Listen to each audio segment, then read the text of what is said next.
Hello there, CSPers. This short video is to help give you an overview of our AP performance tasks and hit some of the major things we need to be concerned about between now and having those finished and our final exam for AP Computer Science Principles. So, first thing we have here is the performance tasks, which we're going to talk about in more detail in a moment, are due by midnight, May 2nd. And that gives us at least those 20 hours of class time between now and then to work on those. So midnight, May 2nd, they need to be uploaded. And finally, the exam date then is going to take place on Friday, May 10th in the afternoon. Those two items, the performance task and the exam, make up your AP score. The performance tasks are worth 40% of your final score, and of course then the test is the remaining 60%. I want to make sure that your performance task has you with a 40 out of 40, so when you go to take that test, you already know you have 40% of your grade as a solid A, and you're well on your way. So let's take a look here what we need to do.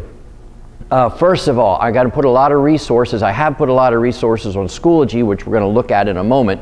That's your first place to go. But also, don't hesitate to just go to AP Central, do Google searches for whatever it is you're looking for, and you will find the information yourself. Take that responsibility on for yourself.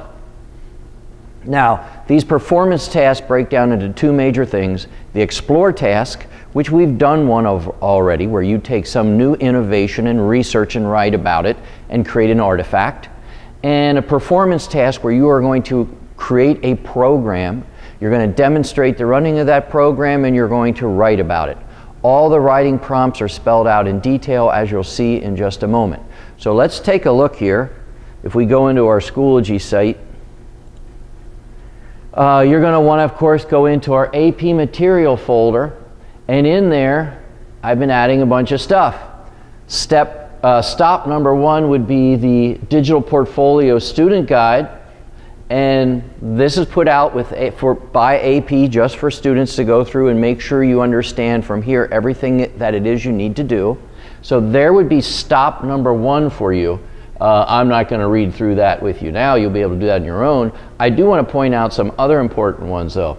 AP really does a good job of giving you examples of what they say is a good, a medium, and a low response.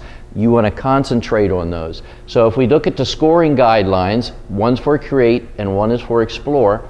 If I go into the scoring guidelines for Create, and I'm just going to go down here a little bit and download it quickly, there's a rubric. Both your Explore task and your performance task are graded on 8-point scale. And they talk of them as rows, row 1, 2, 3, 4, up through row 8. And so if you look at this document right here, it tells you what the criteria is and what they will be looking for. And you want to make sure you answer those questions. Every one of those is worth a point. And then at the end, depending on what you get out of the 8 points, depends what percentage you would get on that part of the task. So refer to those, first of all, because they give you the guidelines of exactly what they're looking for. And then what's really nice is they have commentary that are written by scorers. And they have about 8 examples of each, the Explore and the performance task, or the Explore and the Create task, I'm sorry. And they tell you in example A, they got a point for row 1, 0, no points for row 2, right down the line. And they tell you exactly why it earned a point or why it did not earn a point. So you can look at examples of student work that was turned in previous years, see how it was scored, read the scorer's commentary, and that should really be a great guide for you as you do yours. So please refer to those. Next we have, let me go back here to the material. I have the Chief Reader's Report. So the chief reader for AP is a person who goes in and trains all these teachers that are grading all these tasks. And he gives them the overall guidelines of what they should be looking for. And this is his report on exactly what they should be looking for. So again, it's a little maybe overkill, but it can't really be overkill for this. All the resources there are you need for this person, for this guy to see from the chief reader exactly what they're looking for. So you can really know before you start creating something or before you start writing your responses what the graders are going to be looking for when they grade your report. What else do we have here in our AP folder?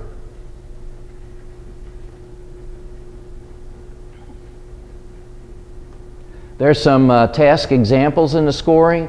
There is a reference example ping I put on here because a lot of people have asked in the past, how do I reference my material? Must I use MLA, APA? There is no set guideline. There isn't a certain format you need to follow, but they give you some sample responses right here, and MLA will certainly work. You got to make sure your work is referenced whenever you've gotten something. So please make sure you do that. There's an example there for that. And finally, I put a link directly to the AP Computer Science Principles Frequently Asked Questions, because there's a good chance any question you have has already been asked by many other people, and the responses are right here. So that would be another great resource to go to early on, or as soon as you have a question, I wondered if it's been answered. So we'll be adding to the materials as the next month unfolds.